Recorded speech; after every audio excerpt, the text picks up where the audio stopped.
नमस्कार प्यारे विद्यार्थियों। हम स्कूल में क्या था, प्रथम पेपर का पोर्शन पढ़ रहे थे। उसमें इतिहास भाग में एक टॉपिक पूरा हो चुका था और पिछले क्लास में हमने छोड़ा था कि शाहजहाँकालीन स्थापत्य कला को हमने शुरू किया था। और शाहजहाँ के काल में हमने विशेषता पढ़ी थी कि संगमरमर का विशेष रूप से प्रयोग शुरू होने लगा था।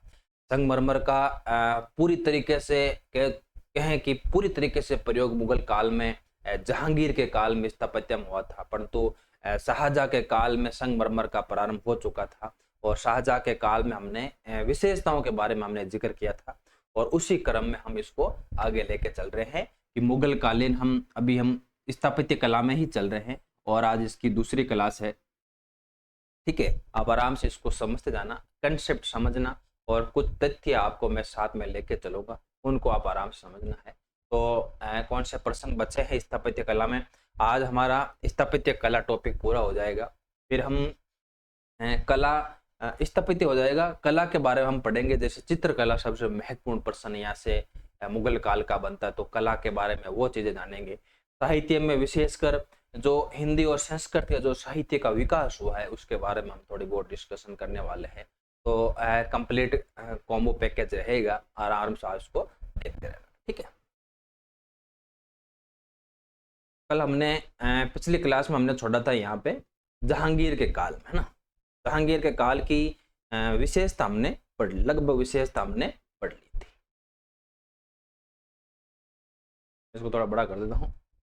जहांगीर के काल की विशेषता हमने लगभग जान ली थी। अब जहांगीर के काल में निर्मित अकबर के मकबरे के बारे में कौन सा कथन सही? क्योंकि जहांगीर के काल की ये प्रारंभिक रचना है और जहांगीर के स्थापत्य कला की ये प्रथम रचना भी इसको माना जाता है। तो अकबर के मकबरे की विशेषताओं के बारे में आपको हमेशा एक प्रश्न कहीं ना कहीं मिलने वाला है, क्योंकि जितना मैं तो हुमायूं के मकबरे का है उतना ही मैं तो अकबर के मकबरे का है। फिर हम आगे एतमादुल्ला के मकबरे की चर्चा करेंगे। फिर थोड़ी बहुत चर्चा हम रबिया दुरानी के मकबरे की चर्चा करेंगे। ये जो कुछ चीजें प्रसिद्ध है ना, ये जो सामान्य स्तर का एग्जाम होता है ना, वहां पे ये चीजें पूछ ली जाती है। ठीक है ना। तो अकबर का मकबरा देखो, ये आगरा के सिकंदराबाद गांव में, सिकंदरा गांव में, ये अलग से आप थोड़ा इंपॉर्टेंट इसको रख लेना, क्योंकि एग्जाम में सीधा प्रश्न आता है कि अकबर का मकबरा कहाँ स्थित है। तो आगरा के सिकंदरा में इसका अकबर का मकबरा स्थित है। इस मकबरे की योजना अकबर ने तैयार की थी और निर्माण कार्य जहांगीर ने करवाया। ये भी याद रखना, क्योंकि अकबर के जो मकबरे की जो निर्माण योजना है, किस प्रकार बनना चाहिए, किस शैली में बनना चाहिए, क्या क्या मेरे इस मकबरे में विशेषता रहनी चाहिए, पूरी योजना इसने अपने जीवन काल के समय रहते हुए इसने तैयार कर ली थी।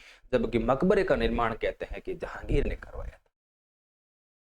मकबरे का लाल बलुआ पत्थर और सफेद संगमर का दूध संबंध दिखाई देता है, क्योंकि लाल बलुआ पत्थर का तो विशेषकर अकबर की स्थापत्य कला की विशेषता थी विद्यार्थियों, ये इसके स्थापत्य कला की विशेषता थी। और सफेद संगमरमर का प्रयोग मैंने आपको कहा ना कि संगमरमर का प्रयोग शाहजहाँ के काल में हो चुका था। जहांगीर के काल में संगमरमर का विशेष प्रभाव रहा है। जितनी भी इमारतें बनी है लगभग जहांगीर के काल में संगमरमर की ही बनाई गई। ठीक है, पर्सी ब्राउन ने इसे मुगल कला की सर्वश्रेष्ठ उपलब्धि कहा है। मुगल कला की सर्वश्रेष्ठ उपलब्धि कहा है, किसने कहा है? पर्सी ब्राउन ने कहा है अकबर के मकबरे के बारे में। ये जो मैं कोटेशन वाला साथ में बिंदु लेके चल रहा हूं ना, इन आपका जरूर जरूर आपको याद रखनी पड़ेगी, क्योंकि कोटेशन का प्रश्न हमेशा ही मुगल कालीन स्थापत्य कला का लिए प्रसिद्ध प्रश्न बन जाता है। ठीक है, तो कुछ विशेषताएं ये हैं, कुछ विशेषताएं इसकी और है। ये मकबरा 5 मंजिला इमारत है विद्यार्थी, ये याद रखना, ये 5 मंजिल। ये कॉन्सेप्ट का कभी प्रश्न पूछ लिया ना, कॉन्सेप्ट के बारे में कभी प्रश्न बनता है कि अकबर के मकबरे की विशेषता नहीं है, तो उन विशेषताओं में अगर आपको 4 5 3 4 दिख रहा होगा ना, तो वो आप कॉन्सेप्ट समझना, क्योंकि ये मकबरा 5 मंजिला है। और कहते हैं कि इस मकबरे पर लगभग 99 बार लिख रखा है ईश्वर का नाम, अलग अलग भाषाओं, ईश्वर या अल्लाह। ठीक है, ये 99 बार ईश्वर के नामों को अलग अलग भाषाओं में, अलग अलग प्रकृति में इसको लिखा गया है। तो इसी प्रकार कह सकते हैं कि ये मकबरा सिर्फ मकबरा मुस्लिम पद्धति का नहीं, ये मकबरा पूरा मिश्रित पद्धति का बना हुआ है ना। हिंदू, जैन, बौद्ध, पारसिक, इंडो ग्रीक की जितनी भी शैलियां थी सब इसमें मिश्रण मिलता है, याद रखना। मकबरे के संगमरमर की 4 सुंदर मीनारें हैं जो इससे पूर्व कभी नहीं बनाई गई, ठीक है ना। 4 मीनारें तो प्रयोग होने लग गई थी, परंतु संगमरमर के 4 मीनारें कहते हैं कि ये इससे पहले कभी भी नहीं बनी थी, क्योंकि संगमरमर का प्रयोग ही लगभग शाहजहां लेके आया था, है ना, ठीक है। इस मकबरे में गुंबद नहीं है। देखो विद्यार्थी, विशेषता याद रखना, ये मैं जो वेरी इंपोर्टेंट लगा रहा हूँ इस बिंदु का आपको याद रखना, ठीक है। क्योंकि जो विशेषता हिडन है ना, वो आपको कॉन्सेप्ट में समझाएगा कि प्रश्न देगा कौन सा कथन सही नहीं है या कौन सा कथन सही है, ठीक है ना।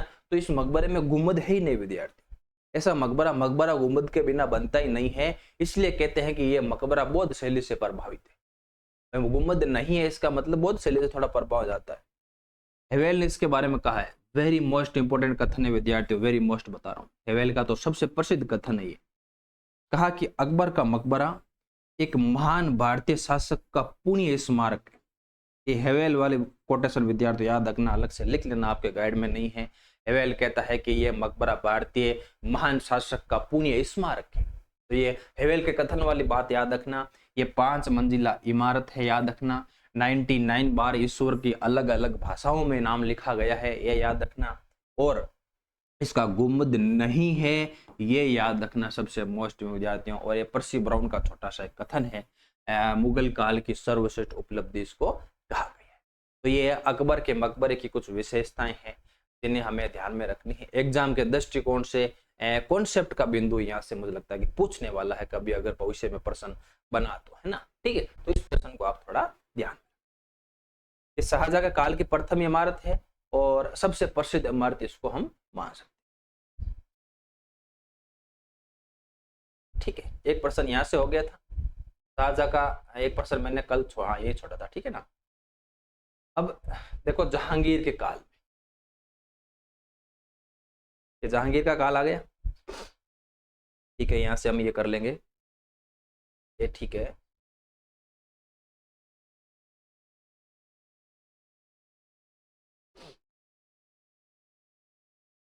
ठीक है,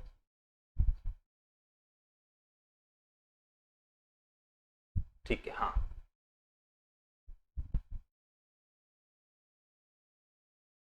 इस प्रश्न को हम समझना, एग्जाम के दृष्टिकोण से जहांगीर के काल की विशेषताओं में एक तो अकबर का मकबरा आएगा और दूसरी विशेषता में आएगा आपका एतमादुल्ला का मकबरा। याद रखिए कि जहांगीर के काल में निर्मित एतमाउद्दौला का मकबरा, एतमाउद्दौला का मकबरा के बारे में कौन सा कथन सही। जहांगीर के काल की 2 या 3 रचनाएं सबसे फेमस है। एक तो जहांगीर के काल के दौरान निर्मित जो उद्यान बनाए गए थे, ये उद्यान वाला बिंदु में साथ में लेके क्यों चलना, कि उद्यान वाला प्रश्न बनता विद्यार्थियों, कई बार मिलाने वाला प्रश्न बन 4 बाग दे देते हैं और उनके शासकों के नाम देते, तो वो क्रम से आपको मिलाना होता है, तो ऐसे प्रश्न कभी बन जाते हैं। अब एतमादुल्ला मकबरे की प्रसिद्ध क्यों है, क्योंकि एक ऐसी विशेषता है, इसकी एक ऐसी विशेषता है जिस कारण से ये एतमादुल्ला का मकबरा प्रसिद्ध हुआ था विद्यार्थियों। उसमें आप पूरा कॉन्सेप्ट समझना कि ये आगरा के यमुना नदी के किनारे स्थित है, ठीक है। ये बात इंपॉर्टेंट नहीं है ज्यादा। इसका निर्माण नूर जहां ने अपने पिता मिर्जा गयास बेग की कब्र पे करवाया था, याद रखना विद्यार्थियों। ये इसके नूर जहां के पिता थे मिर्जा गयास बेग, इसके कहते हैं कि इसके कब्र पे इसका निर्माण करवाया था एतमादुल्ला के मकबरा, है ना। ये मकबरा मुगल काल की पहली इमारत है जो पूरी श्वेत संगमरमर से बनी। ये विशेषता याद रखना, ये सीधा ही प्रश्न आता है विद्यार्थियों, सीधा डिटो प्रश्न आता है कि मुगल काल का वह मकबरा, मुगल काल की वह पहली इमारत जो पूर्णतः संगमरमर से बनी। तो हर काल की कुछ ना कुछ विशेषता रही है, चाहे वो बाबर की तो कोई खास विशेषता नहीं थी, हुमायूं का तो कोई समय मिला नहीं था, अकबर के काल की, जहांगीर के काल की, शाहजहां के काल की कुछ ना कुछ विशेषताएं रही है। उसी विशेषताओं में हमें कहते हैं कि पहली इमारत है जो पूरी तरह संगमरमर से बनी, तो ये एतमादुल्ला का मकबरा है। इस मकबरे में सर्वप्रथम पित्रा ड्यूरा शैली का प्रयोग किया गया है। याद रखना है ये पित्रा ड्यूरा शैली क्या होती है, क्योंकि इसमें विशेषता ज्यादा कुछ नहीं है, बस हीरा जेवरात,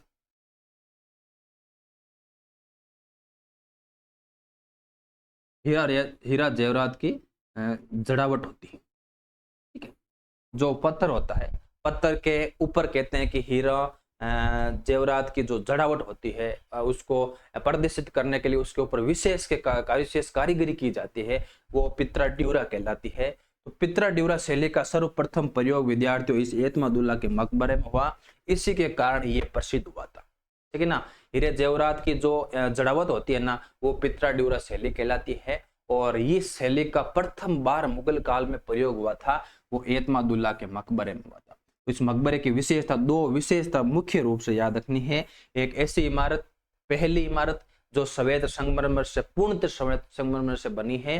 दूसरी ऐसी विशेषता, मुगल काल की पहली इमारत जहां पित्तर ड्यूरा शैली का प्रयोग किया गया था। तो ये था एतमादुल्ला का मकबरा। जहांगीर के काल में दो हमने विशेषताएं पढ़ ली, अकबर का मकबरा पढ़ लिया, एतमादुल्ला का मकबरा पढ़ लिया। तीसरी विशेषता जहांगीर की है, इसके द्वारा निर्मित जो बाग उद्यान जिन्होंने बनाए थे, इसके बारे में मैंने अलग से प्रश्न बनाया है, इसको आप थोड़ा कॉन्सेप्ट समझना। ठीक है, यहाँ से मुझे लगता है कि इनफ है। ये दो लाइन में आपको वेरी इंपॉर्टेंट लगा रहा हूँ, क्योंकि सामान्य स्तर की परीक्षाओं में यहाँ प्रश्न यहाँ से बन जाता है। ठीक है,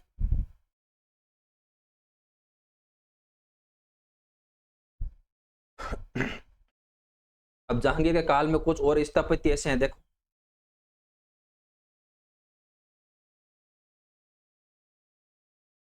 ये देखो, जहांगीर के काल में स्थापत्य कला के बारे में कौन सा कथन सही?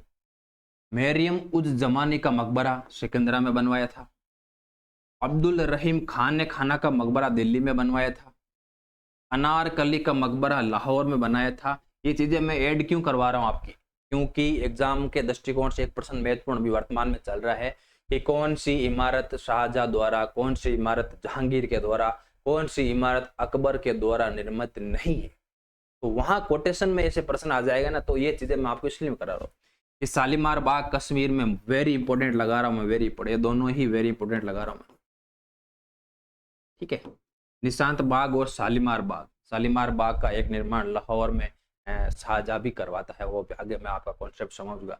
एक निशांत बाग, एक दिलकुश बाग लाहौर में बनवाता है। लाहौर की मोती मस्जिद बनवाता है। चश्मा ए नूर अजमेर में स्थापना करता है। सराय नूर महल जलंधर में स्थापना करता है। शिकार मंडप पुष्कर में स्थापना करता है। शिकार मंडप में तो कहते हैं कि लगभग 13-14 बार ये वहां गया था शिकार मंडल में। चश्मा नूर का निर्माण अजमेर में करवाया था। इस विशेषकर शालीमार बाग, इसको फरा बख्श भी कहते हैं, इसको फरा बख्श भी कहा जाता है, कश्मीर में स्थित है। निशांत बाग कश्मीर में है। दिल खुश बाग लाहौर में। मैंने कहा ना कि जहांगीर के काल के जो बाग के निर्माण की विशेषता है ना, ये 3-4 बाग जरूर याद रखना। अनारकली का मकबरा लाहौर में है, ये थोड़ी आप इसको हिडन रूप से याद कर सकते हो। बाकी मैंने आपको पूरा कॉन्सेप्ट बता दिया है। कौन से निर्माण का प्रश्न का सीधा प्रश्न आता है विद्यार्थियों कि कौन सी स्थापत्य कला की निर्माण की जो बनी हुई है इमारत है, वो कौन से किस काल की है या नहीं है, इस प्रकार का प्रश्न आता है। उसी के आधार पर मैंने आपको जहांगीर के काल की पूरा बता दिया है। जबकि जहांगीर के काल की दो चीजें सबसे महत्वपूर्ण याद करनी है, वो है अकबर का मकबरा, जो याद करना ही करना है। ठीक है, दूसरा है एतमा उद्दौला का, एतमुद्दौला का मकबरा। ठीक है, दो विशेषताएं यहाँ सबसे महत्वपूर्ण है, अकबर का मकबरा और एतमुद्दौला का मकबरा। और कुछ ये चीजें ऐसी है जिन्होंने जहांगीर ने अपने काल में स्थापत्य कला के क्षेत्र में योगदान के दौरान इसका निर्माण करवाया था। ठीक है, तो ये था विद्यार्थियों जहांगीर, मेरी ओर से जहांगीर पूरा है।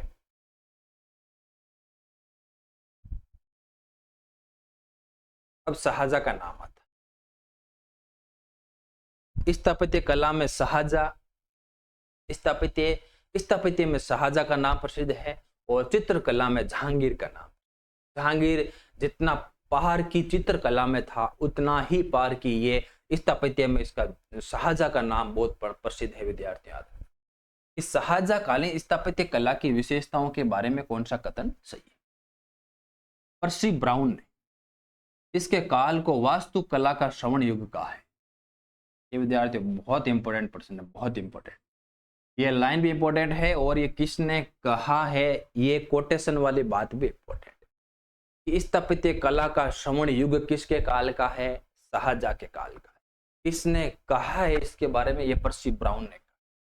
शाहजहां ने क्या किया? सार्वजनिक निर्माण विभाग की स्थापना करवाई। सार्वजनिक निर्माण PWD विभाग की स्थापना करवाई और अलग अलग बहुत से विद्वानों को विदेशों से बुलाया। बहुत से ऐसे विद्वान भारत में थे जिनको संगठित किया, बैठाया और कहा कि हमारे स्थापत्य कला के क्षेत्र में क्या विकास कर सकते हैं, कैसी ऐसी रचनाएं बना सकते हैं। उसी के दृष्टिकोण से इसने ताजमहल भी बनवाया था। इसकी बहुत सारी ऐसी इमारतें हैं जो प्रसिद्ध, विशेष रूप से प्रसिद्ध है। 2-3 बिंदुओं पे में हम डिस्कशन करेंगे। थोड़ी विशेषता देखो, शाहजहां का काल संगमरमर का काल कहलाता है, ठीक है ना। जब अकबर हमने पढ़ा तो वहाँ बलुआ पत्थर का विशेष रूप से प्रयोग होता था। जब हमने जहांगीर पढ़ा तो संगमरमर और बलुआ पत्थर कॉमन रूप में चल रहे थे। एतमादुल्ला का मकबरा पूर्णतः संगमरमर का बना था, परंतु संगमरमर का काल विद्यार्थियों शाहजहां का काल कहलाता है। इसके काल में संगमरमर अजमेर, आमेर और मकराना से आता था। आमेर और मकराना से कहते हैं कि यहाँ से आता था। शाहजहां का काल पितृड्यूरा का चरमोत्कर्ष काल है। पितृड्यूरा का सर्वप्रथम प्रयोग एतमादुल्ला के मकबरे में किया गया था, परंतु पितृड्यूरा शैली का प्रयोग का चरमोत्कर्ष काल हम कह सकते हैं तो वो शाहजहां का काल है, ठीक है। महलों के जड़ावत में इटली की कला का प्रभाव मिलता है। ये तो इटली की कला का प्रभाव यूं है क्योंकि जितने भी भारत में विदेशी यात्री आए हैं, इटली वाले भी बहुत सारे विदेशी आते हैं, अकबर के दरबारों में भी आए हैं और फिर शाहजहां जहांगीर कालीन दरबारों में आए थे तो विशेष रूप से अपने साथ कुछ ना कुछ कलाकार लेके आए थे। उन कलाकारों का प्रभाव कहते हैं कि शाहजहां के काल में इटली का प्रभाव ज्यादा मिलता है महलों की जड़ावट में, है ना, महलों की जड़ावट, ठीक है। मुख्य विशेषता 9 दंताकार नक्श वाले नक्काशी युक्त मेहराब है। ये पहली बार प्रयोग हुआ। मेहराब का प्रयोग तो पहले भी चल रहा था, परंतु ये तो दंतकार नक्श वाले नक्काशी युक्त मेहराब, तो ये एक इसकी विशेषता रही है। 9 दंतकार युक्त नक्काशी वाले मेहराब का निर्माण भी पहली बार शाहजहां के काल में हुआ है। तो शाहजहां के काल की यह प्रमुख विशेषता है। वास्तु कला का श्रवण युग कह सकते हैं, पर्सी ब्राउन ने कहा है। सार्वजनिक निर्माण विभाग की स्थापना करवाई थी। संगमरमर का काल कहते हैं इसका। आमेर और मकराना से संगमरमर आता। पितृड्यूरा शैली का चरमोत्कर्ष काल इसका काल था। इटली कला का प्रभाव मिलता है और 9 दंतकार नक्श वाले नक्काशी वाले मेहराब का प्रयोग कहते हैं कि शाहजहां ने पहली बार किया था। तो ये शाहजहां कालीन कुछ विशेषताएं हैं। आपको कभी कोई कोटेशन के रूप में पूछ ले या फिर कभी कॉन्सेप्ट के रूप में पूछ ले तो आपको यहाँ से याद रखें, ठीक है। अब शाहजहां के काल में निर्मित इमारतों के बारे में देखें।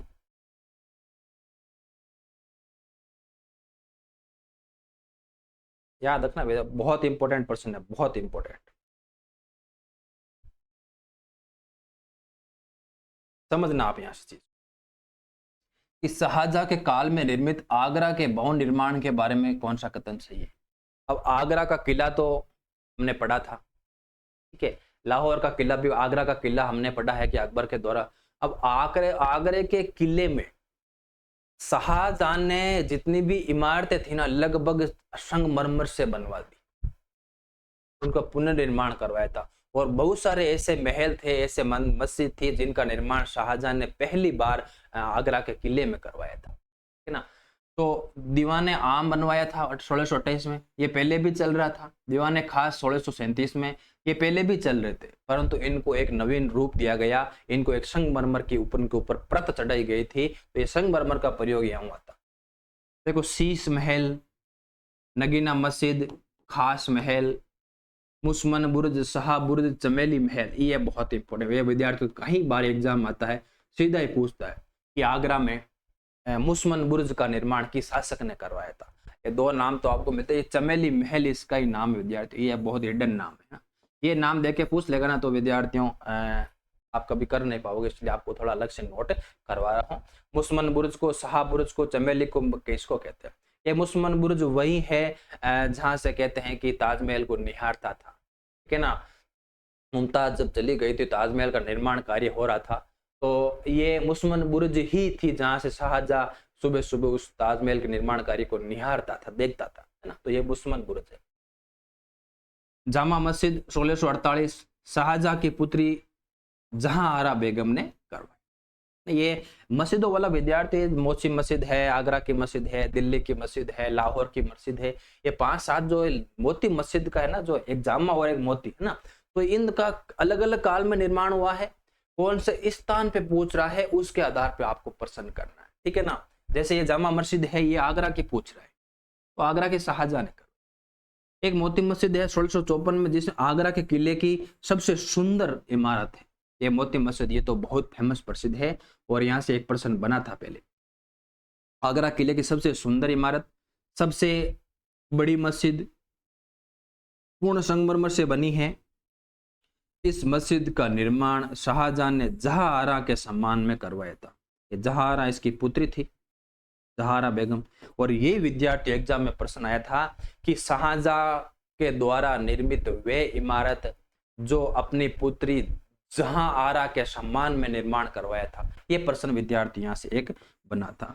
तो ये मोती मस्जिद बहुत फेमस है विद्यार्थियों, आगरा के याद रखना, आगरा की मोती मस्जिद शाहजहां ने बनवाई थी। विशेषता देखो, किले की सबसे सुंदर है, सबसे बड़ी मस्जिद है, पूर्ण संगमरमर से बनी है, और शाहजहां का निर्माण करवाया, जहांआरा के सम्मान में इसका निर्माण करवाया था, इसलिए दृष्टिकोण से यह भी महत्वपूर्ण। अब आगरा में कुछ और है, जरोका दर्शन भी है, अंगूरी बाग भी है, मच्छी भवन भी है। अंगूरी बाग, मच्छी भवन और जरोका दर्शन, ये कुछ ऐसी इमारतें हैं जिसका निर्माण शाहजहां ने आगरा के एक किले में करवाया था, आगरा के स्थान पे करवाया था। तो आगरा के निर्माण स्थापना एक तो ये हो गए, और एक आगरा का ताजमहल सबसे प्रसिद्ध है, तो वह ताज वाली बात है, ठीक है। तो इसमें से याद रखने वाली 2 बातें हैं, एक ये जामा वाली है, एक है मोती मस्जिद वाली। मुसमन बुर्ज का थोड़ा याद रखना कि मुसमन बुर्ज का निर्माण किस शासक ने करवाया था, इस प्रकार का प्रश्न पूछ सकता है, या सीधा ही पूछ लेगा। कॉन्सेप्ट अगर पूछेगा ना तो पूछेगा, मैंने जो प्रश्न बढ़ाया है ना कि शाहजहां के काल में आगरा के भवन में कौन सी इमारत नहीं है, प्रश्न कैसा बनाएगा, अगर कॉन्सेप्ट का बनाएगा कि शाहजहां के द्वारा निर्मित आगरा में कौन सा भवन निर्मित नहीं है, इस प्रकार का कॉन्सेप्ट कभी आपके पूछ ले तो दिमाग में याद जरूर रखना इस चीज को, ठीक है। बाकी ये मोती मस्जिद वाली बात थोड़ी याद रखना। बाकी इन पे जितने भी निर्माण कार्य हैं मैंने कंप्लीट आपको बता दी, यहाँ छोड़ने का कोई सेंस नहीं है।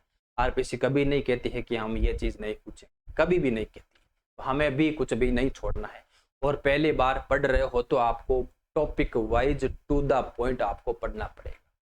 3-4 बार जब तक सिलेबस कर लेते हो तब तक सब पढ़ना है, फिर लास्ट में आप थोड़ा बहुत छोड़ सकते हो, समय कम हो, परंतु पहली बार पढ़ रहे हो तो हमारे दिमाग में नकारात्मकता कभी नहीं आनी चाहिए कि हम ये चीज नहीं पढ़ेंगे, कभी भी नहीं आनी चाहिए। हर अंक का महत्व है, हर नंबर का महत्व है, हर पॉइंट का महत्व विद्यार्थी, ठीक है। तो शाहजहां के काल में आगरा के भवन निर्माण में ये सबसे महत्वपूर्ण इमारतें मैंने आपको बता दी।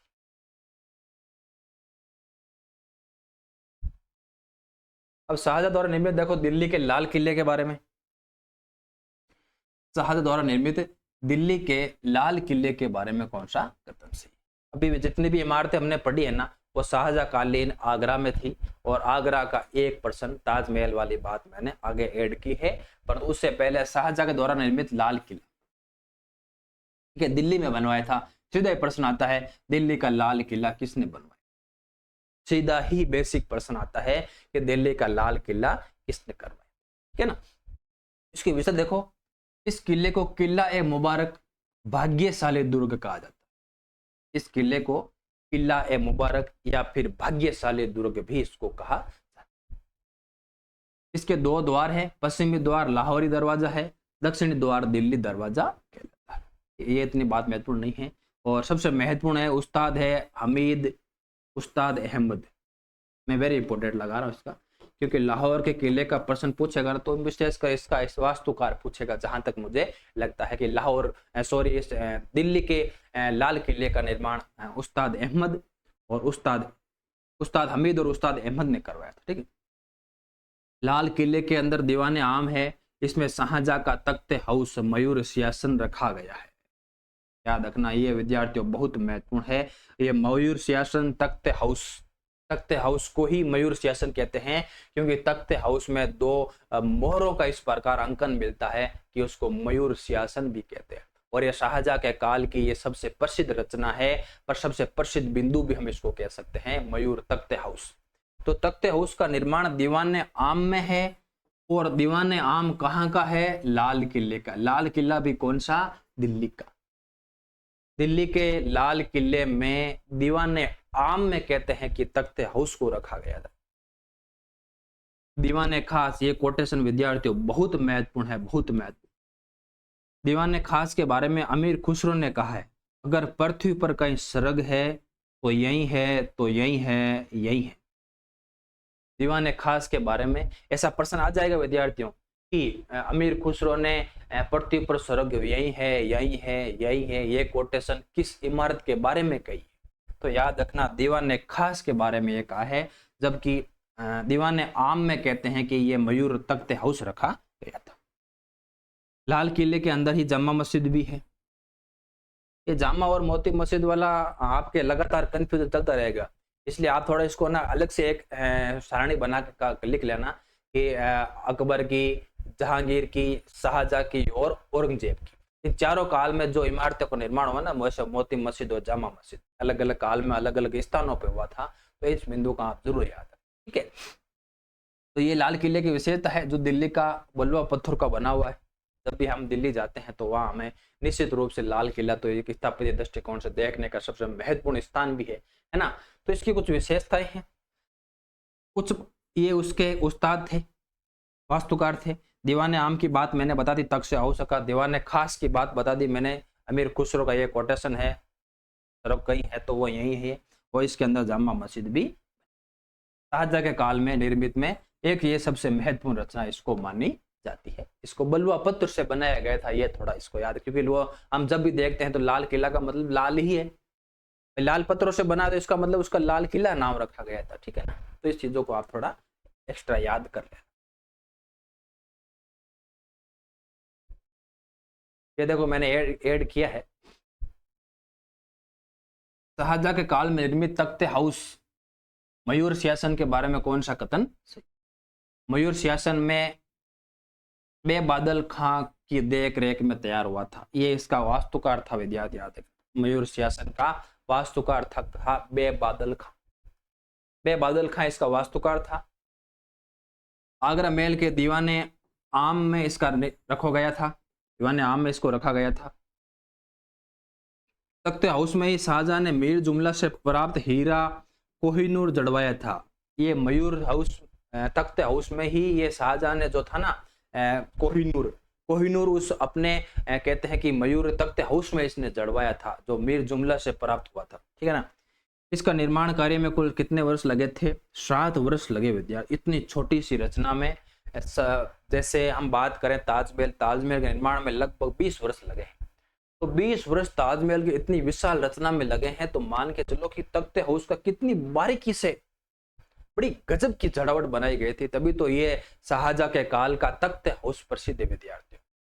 मयूर सिंहासन बहुत प्रसिद्ध विद्यार्थी, जहां पे कहते हैं कि शाहजहां बैठता था, वो दीवान आम में था विद्यार्थियों।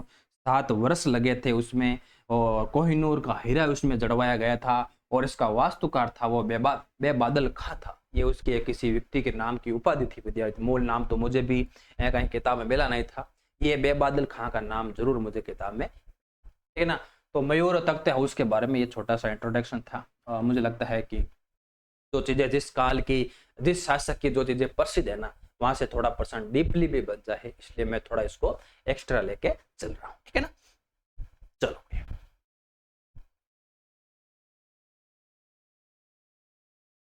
अब ताजमहल के बारे में देखो। अब ताजमहल के बारे में हम जितना पढ़े ना विद्यार्थी उतना कम। ताजमहल के बारे में हम 1 घंटे में भी पढ़ सकते हैं, ताजमहल के बारे में हम सारे दिन चर्चा करें तो भी कम है, ताजमहल के बारे में हम 10 मिनट बात करें तो भी बहुत ही कम है ना।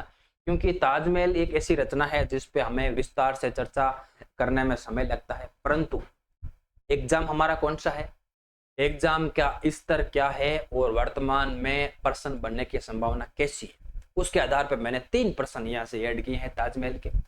ताजमहल शाहजहां के काल में निर्मित ताजमहल के बारे में कौन सा कथन। यहाँ से आपको चीजें समझनी है।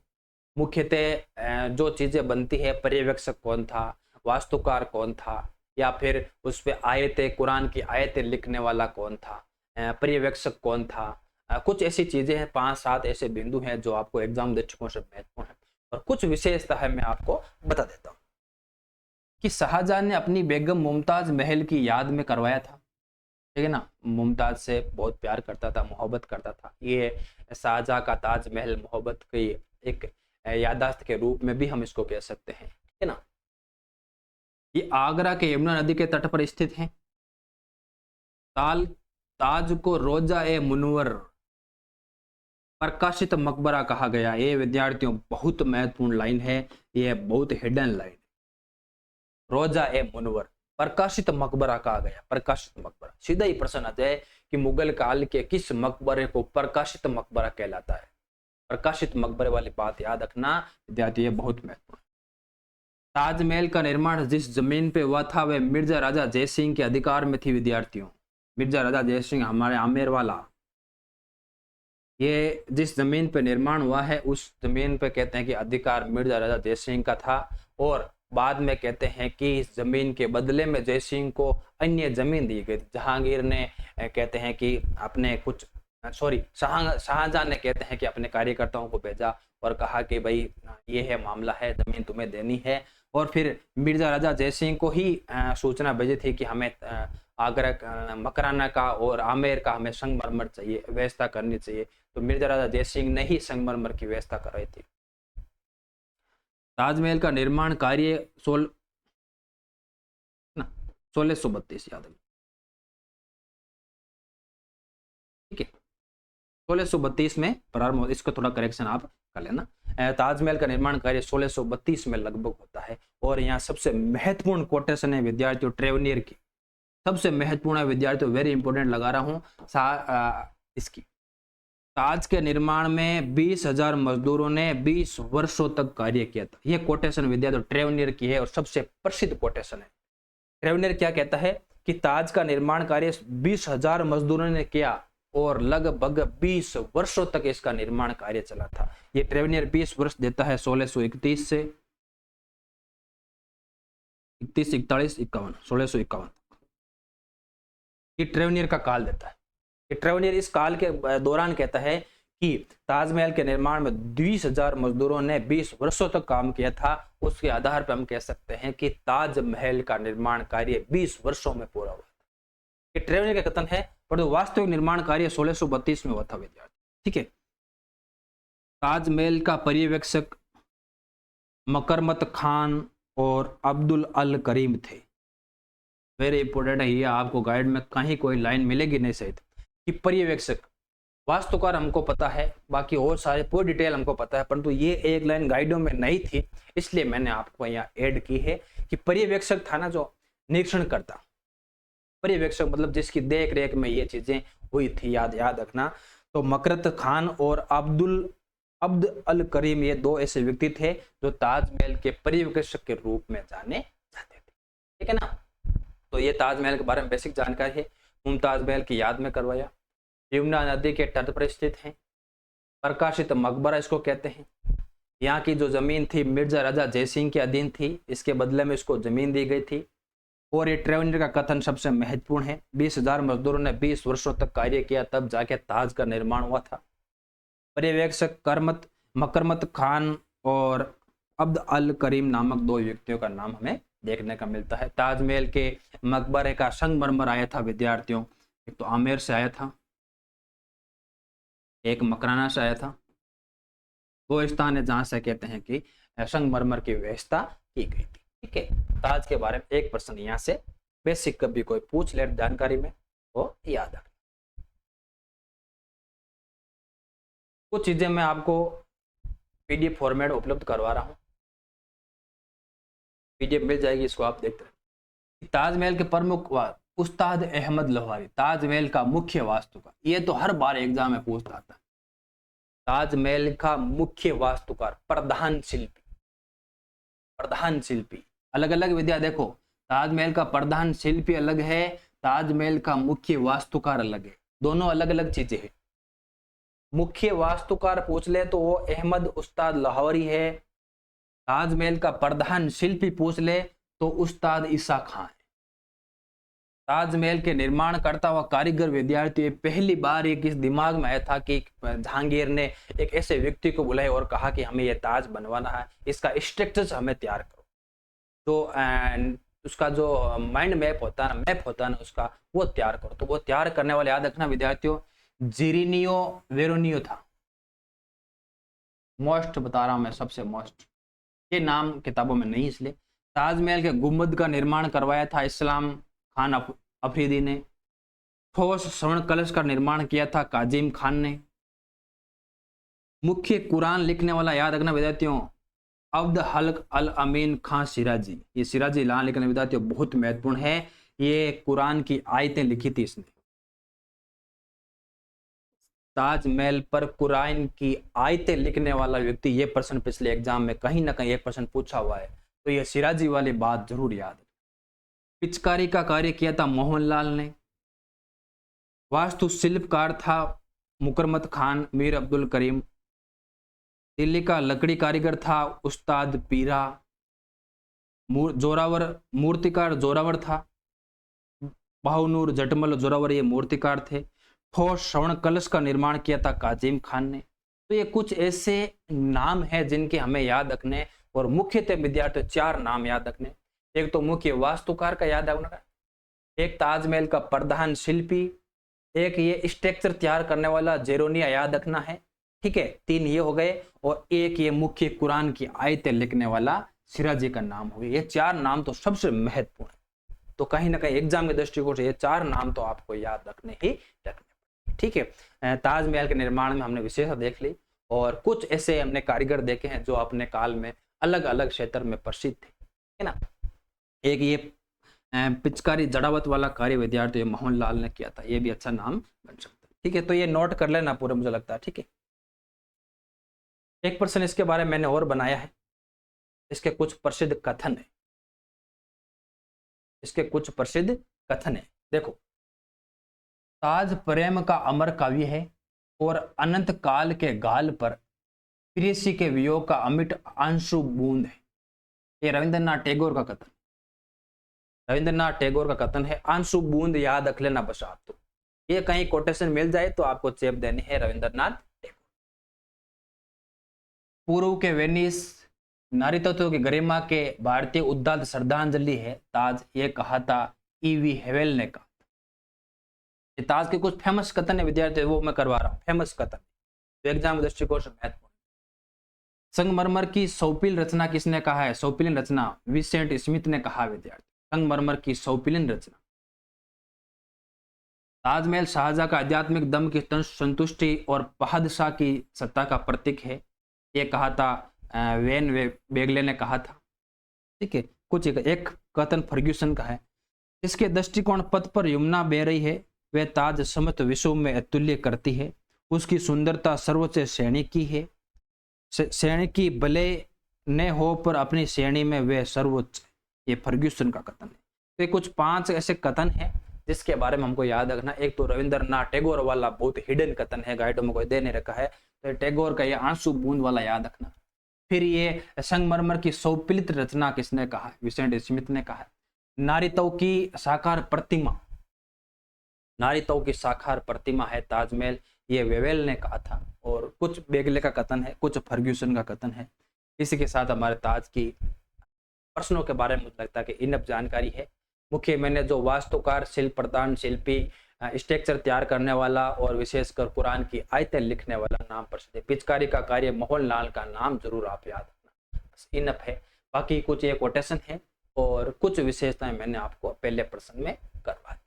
बाकी ताज को पढ़ने के लिए बहुत कुछ है, परंतु जिस परीक्षा के इस तरह का आपका प्रश्न पत्र आने वाला है उसके आधार पर मुझे लगता है कि इनफ जानकारी ना।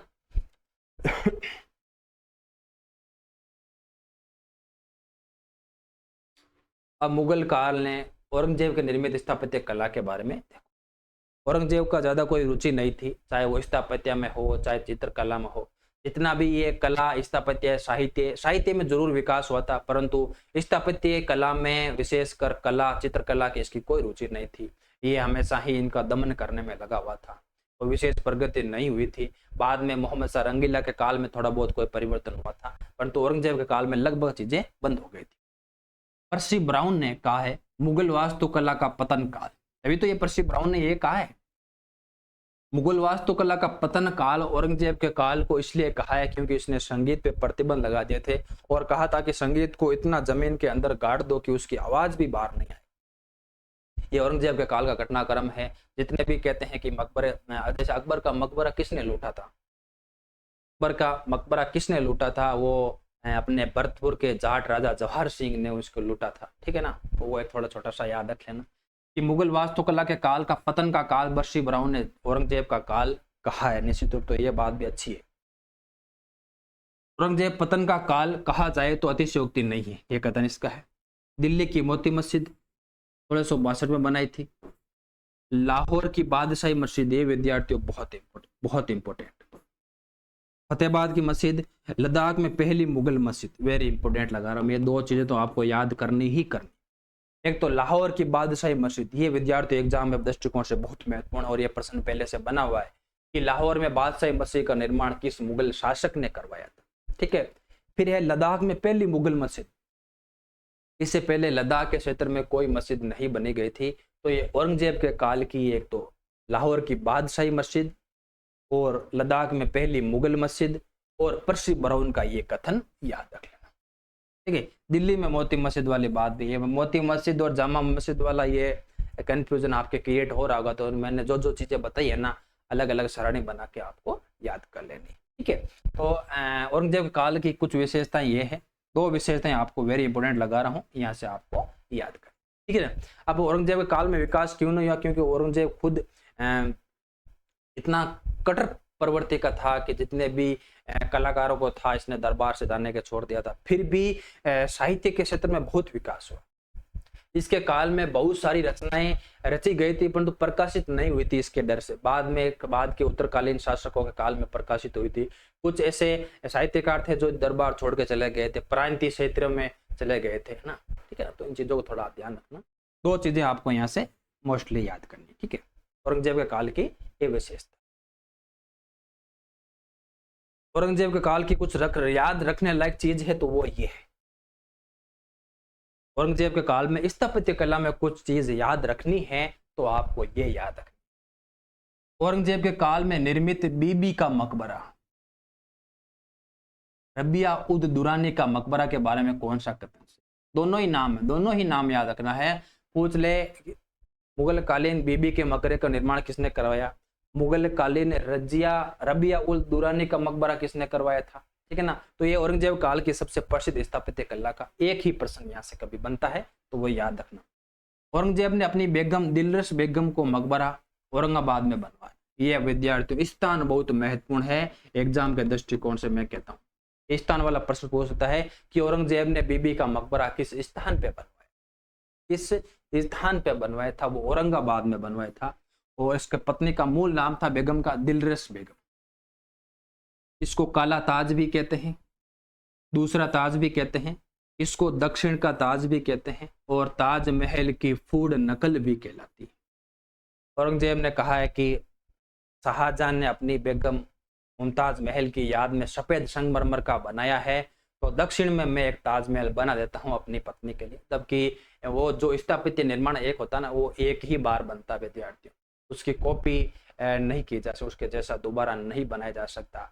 और वो कारीगरों का हाथ काटने वाली बात आपको पता ही है कि ताज के निर्माण के जितने कारीगरों ने काम किया उनके सबके हाथ इसलिए काट दिए गए, कहा गया कि ये कहीं जाके फिर से कोई ताजमहल नहीं बना। ताजा की ये विचार था कि ये एक अनमोल कृति होनी चाहिए, इनके जैसी कुछ भी नहीं। तो औरंगजेब ने कहा कि भाई ये दिलरस बेगम वाली बात, ये मोहब्बत तो हम भी करते हैं, हम भी एक ताजमहल बना देते हैं। प्रयास किया था, जिसको काला ताज कहा गया, दूसरा ताज दक्षिण का ताज कहा गया, ताजमहल की फूड नकल कहा गया। मकबरे का निर्माण शहजादा आजम ने करवाया। विचारधारा पूरी इसकी औरंगजेब काल भी थी, परंतु जब उत्तर मुगल काल के शासक पढ़ते हैं तो उसमें आजम हमें नाम मिलता है, तो आजम ने इसका निर्माण करवाया था। इस मकबरे का वास्तुकार उत्तमाउल्ला खान ने हंसपत राय के सहयोग से निर्माण करवाया। वास्तुकार याद रखना अताउल्ला खान था और हंसपत राय के कहते हैं कि सहयोग से इसका निर्माण करवाया था। तो ये बीबी का मकबरा, रबिया दुरानी का मकबरा याद रखना, ये किसकी याद में बनाया गया था? दिल्लस बेग की याद में, और सबसे महत्वपूर्ण है औरंगाबाद में। ठीक है। दूसरा ताज, दक्षिण का ताज, काला ताज, ताजमहल की फोड़ नकल जो भी हो आजम ने करवाया है। बाकी इतना इनफ है, इससे जानकारी हमें किताबों में नहीं भी मिलती है और ना ही हमको पढ़नी है ना। पूरा, हाँ ठीक है, हो गया। स्थापत्य कला के क्षेत्र में हमने पूरी क्लास, 2 क्लास में हमने स्थापत्य कला पढ़ ली। हमने जहाँ हमने बाबर से शुरू किया था, बाबर की 2 मस्जिदें याद रखना बहुत महत्वपूर्ण, काबुली मस्जिद याद रखना, संभल की जामा मस्जिद। फिर हम बात करते हैं कि हुमायूं की कोई विशेषता नहीं है, अकबर के काल की बहुत सारी विशेषता हमने पढ़ी। फिर भी फतेहपुर सीकरी की रचना याद रख लेना आप। फिर हम शाहजहां के काल का, सॉरी जहांगीर के काल की बात करें तो एतमादुल्ला का मकबरा, अकबर का मकबरा, अकबर के काल में हुमायूं का मकबरा, फिर जहांगीर के काल में ये ताज का निर्माण, दिल्ली का लाल किला ही क्यों ना हो, ठीक है ना। और फिर अकबर के काल में ये बीबी का मकबरा। कुछ ऐसी प्रसिद्ध चीजें हैं जो आपको याद रखनी है। मैंने पूरा कॉन्सेप्ट करवा दिया है, जिस स्तर के आपका एग्जाम है उसके आधार पर मैंने पूरा करवा दिया। ठीक है, ये था विद्यार्थी मुगल काल की दूसरी क्लास। और तीसरी क्लास में हम पढ़ेंगे कला के बारे में पढ़ेंगे। चित्रकला विशेषकर प्रश्न बनता है, तो चित्रकला का तो बहुत विस्तार से हमको जानना पड़ेगा, वो अगली क्लास में करेंगे। आज के लिए इतना ही विद्यार्थियों, धन्यवाद।